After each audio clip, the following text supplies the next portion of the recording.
Tänane salvestus on mul spetsiaalselt nüüd tehtud turbani omanikele. Need, kes said minu käest väiksed turbanid. Mõni on natukene mures olnud turbani kasvamise pärast. Eelkõige ollakse mures kastmise pärast, sellepärast et ma olen keelanud kasta enne taime, kui ta on hakanud elama.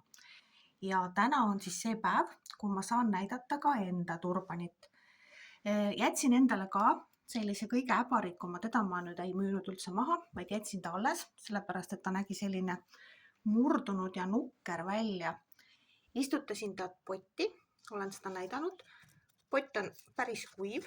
No siin on hästi õrnalt võib-olla seda turba enda niiskust. Tegelikult on nii, et see risoom teeb ise selle mulla pisut niiskeks ja pakub talle niiskust. Aga hoopis, mida ma tahtsin näidata, on see, mida ma olen oodanud.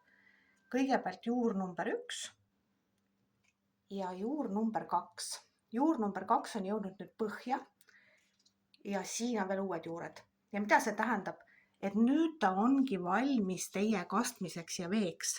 Vett võib panna talle alla, sellepärast et tal on juba juured nüüd all. Aga mina panen nüüd esimese ringi vot siit äärte juurest, täpselt siit, kus kohast on näha nüüd need juured, sest juured ongi tulnud nüüd vett otsima. Ja see tähendab, et tegelikult see äbarik läheb nüüd väga ilusti kasvama. Siis on mul veel teiseks üks selline turbani juur. Teda ma ka ei pakkunud, sellepärast et ta oli ainult väike juurejupp ja see oli murdunud. Ja kuna tal ei olnud ka lehte ega mitte midagi, siis tema ma jätsin nagu enda juurde kosuma. Ja siin on nüüd samamoodi näha, 16.02 olen ma ta siis siia potti pannud. Kuupäev on alati väga oluline, sellepärast et siis te saate jälgida. Ja siin on juba näha väikseid valgeid algeid. Aga mulle meeldib palju rohkem see, et ta on välja ajanud ka ühe väikse lehe alge, kuigi tal ei olnud juure peal mitte ühtegi sihukest väikest aktiivset punga.